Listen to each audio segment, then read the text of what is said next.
Hi everyone! Gusto ko lang pong bumati ng good evening dahil 6:30 na po ng gabi. So kung anong oras man ninyo to mapapanood, ay babati lang po ako ng good morning, good afternoon, or good evening po sa inyong lahat. Ito po guys, andito po tayo sa isang Cave and Bar Cheese Restaurant dito po sa Sumiyoshi, Fukuoka. Ito po guys ay malapit lang po dito sa Canal City. Ito po ay isang cheese restaurant. Napakasarap po dito guys. Ayan po, mamimili na po tayo ng kakainin natin.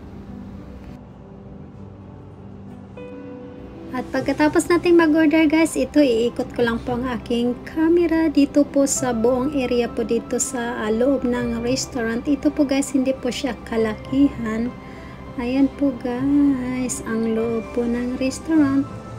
Ayan ang main entrance.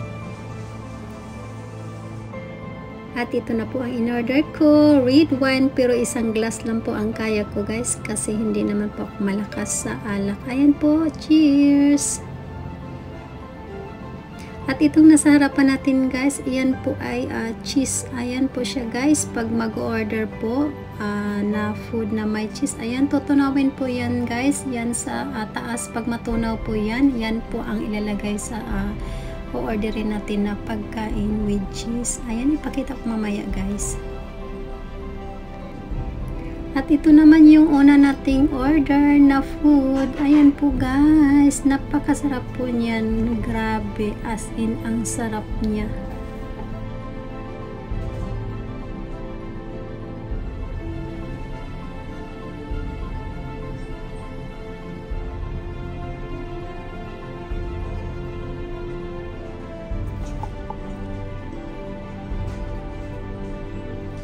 Ayan na po guys, ang cheese, ayan nakikita nating kumukulo na sa init yung sa bandang taas. Ayan po guys, ilalagay po yan mamaya sa in-order natin na food.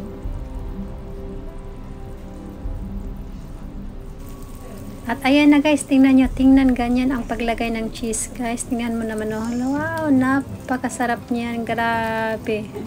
Ayan po ang cheese, ang sarap niyan. Kain po tayo guys. Huwag kayong magutom.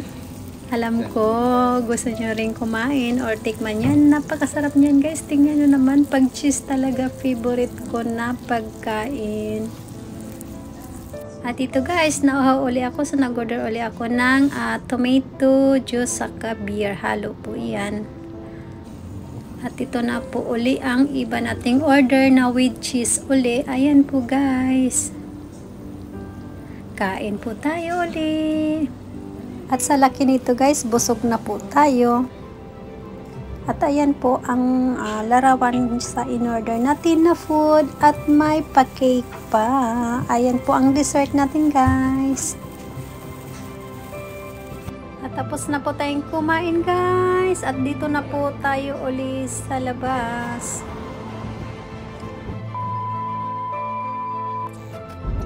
Guys, andito na po tayo sa Fishing Park Hikari. Ayan po guys, dito po tayo mag-fishing today. Ayan po.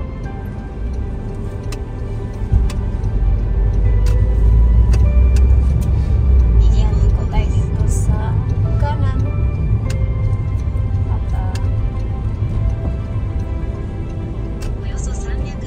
At makikita na rin natin ang area kung saan po tayo mag-fishing. At first time po natin dito guys, mag-try tayo kung madami ba tayong mahuli today. Ayan, tumili po tayo.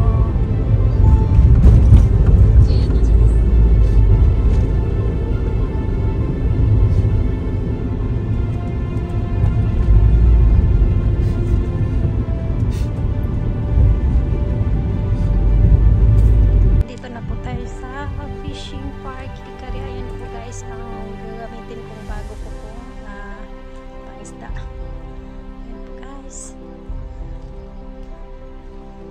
At ang entrance fee pala dito guys is 680 yen. Ayan, pasok na po tayo sa loob.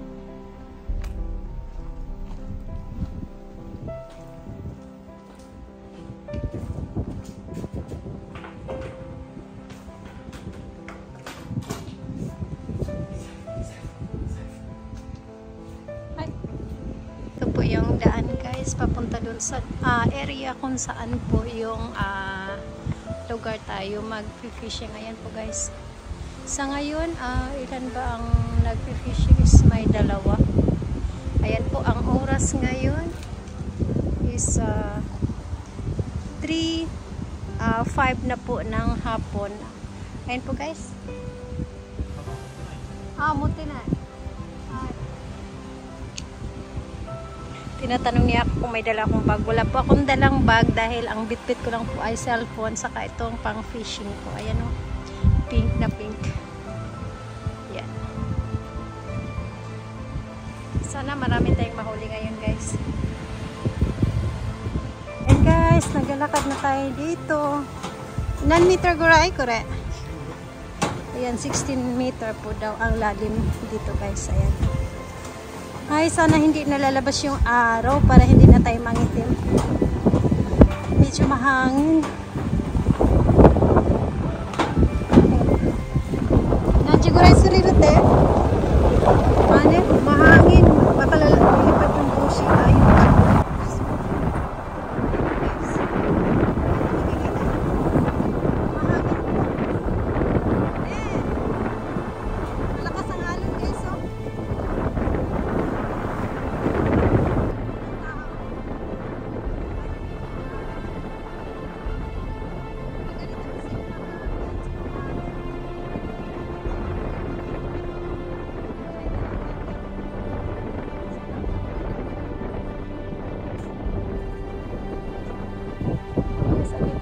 Sa pinakadulo. Pero dito tayo sa may bandang gitna. Ayan, magre-ready na tayo ng ating pang-fishing. Ayan po guys. Ayan po. Malakas po ang ano. Ayan, at doon tayo nagagaling. Ito pa tayo dito.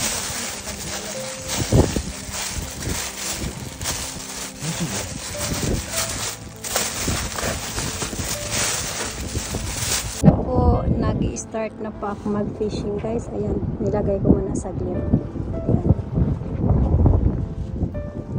Ayan, pink na pink yung kulay ng pang-fishing ko. Kabibili lang po yan. Ayan. At ang init ng panahon guys. Ayan, lumabas na naman si araw. Mangingitim tayo nito. Nasa 3:30 na po ng hapon. Ayan po. Sana makahuli tayo today. Ayan. Antayin ko na lang makagit na tayo ng isda. Na kung huling isda. Ayan po. Tayo po yata to. Ayan po guys. Ayan. Guys, nakahuli na si Gigi ng isda. Ayan po. Ayan po siya guys. Oras po ngayon is 6 o'clock at madami na po tayong nahuli. Hindi ko lang po na-videohan dahil na mahirap po humawak lagi ng cellphone. Yung kamay natin madumi. Ayan po. Binidyohan ko lang po yung sunset. Napakagandang sunset po guys. Iikot lang natin ang camera. At medyo dumami na po ang nag-fishing guys. Ayan o. Tsaka may ilaw po dito. Ayan o. Ayan po guys ang ano po. Ang fishing.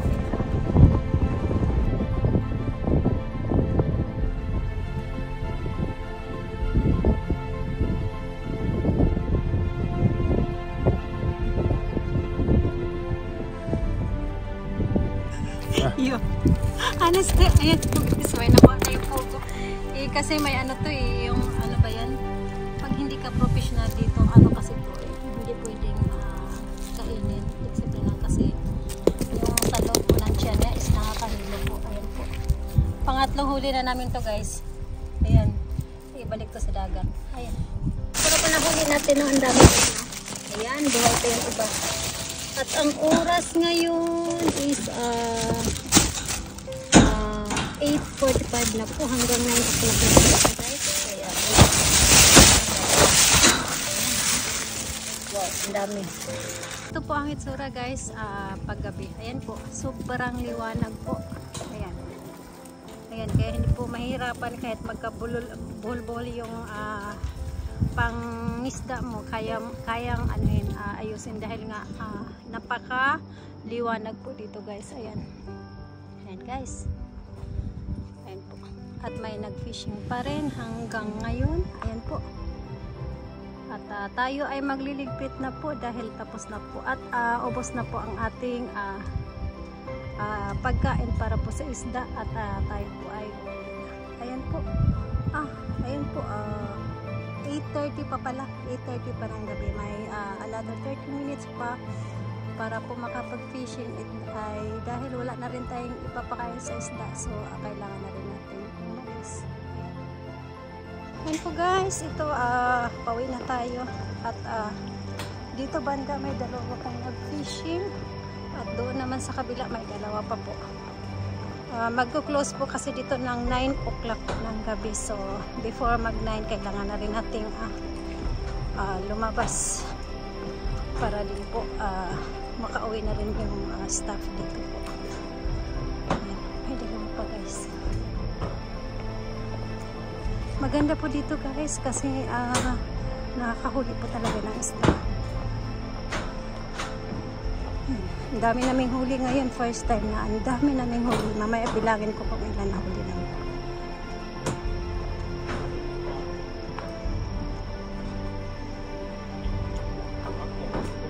Sila guys.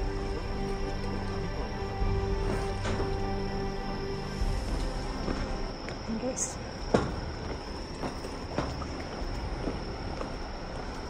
Ayan guys, oh.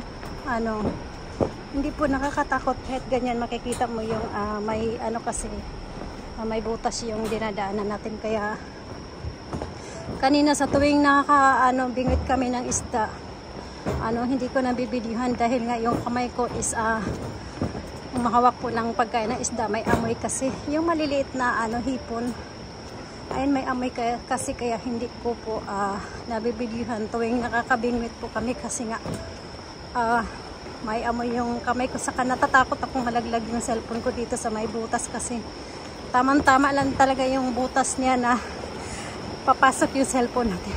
Pag mahulog yung cellphone natin, tapos na. Kaya nag-iingat lang po. Ayan, dito na tayo sa dulo. Ayan po guys, kanina pagdating namin ang lakas ng hangin, kaya doon sa area kung saan po tayo ng isda, hindi po kami talagang asin doon sa pinakagilid kasi nga lakas ng hangin at akala namin hindi kami makakahuli, pero ayan, sa awa ng Diyos nakakahuli ng madami. Ayan po guys, ang liwanag po dito, hindi ka talaga kitang kita talaga yung mahuli mong isda. Ayan po guys, malapit na tayo. Guys, ang bigat daw ng binitbit niya kasi madami talaga kaming nahuli. Mamaya bilangin ko kung ilan ang nahuli namin. Hindi ba? Nakaka-addict mag-fishing lalo pag madami kang huli. Tsaka nakaka-relax kasi yung pag nasa dagat ka. Ayan po guys. Ayan po, andito po tayo. Ayan. At ito na po guys, dito na po tayo. Kaya ko medyo yan. Ayan po guys, ang mga larawan kung ano po nahuli dito guys. Yeah. Oh. Ayan po guys.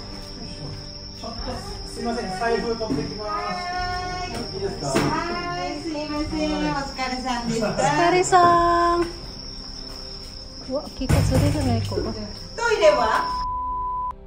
Na po tayo sa bahay at ito na po ang mga nahuli nating isda. Ayan po, karamihan po ay almost G po na isda. Ayan po guys, ayan po ang mga nahuli natin. Nasa 62 pieces po lahat. Ayan po guys. Ayan, ayan po, ako po nakahuli niyan. Tapos ito pinakamalaki, ayan po guys ang nahuli natin.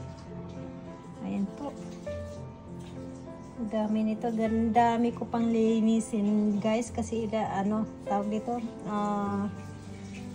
lilinisin ko lahat. Ang oras ngayon is 12:35 na po ng gabi. At shoutout nga pala kay Boss Edmond Official at sa mga friends ko na mahilig mangisda. Ito po, bilong na po ako sa inyo na adik na po sa pangingisda. Ayan po, nakaka-adik pag maraming huli. So guys, dahil madami po yung nahuli naming isda, ay ibibigay ko to sa mga friends ko. Ayan po. Ayan, 3 ang bibigyan ko. Ayan po. 15 piraso, tapos nagtira lang po ako ng konti. Ayan po. Ayan po. Sa dami namin nahuli, hindi kayang kainin guys. Kaya ibigay ito sa aking mga friends. Ayan po guys. Linis na po yan. Tinanggalan ko po ng tiyan na yan. Ayan po. Thank you for watching everyone.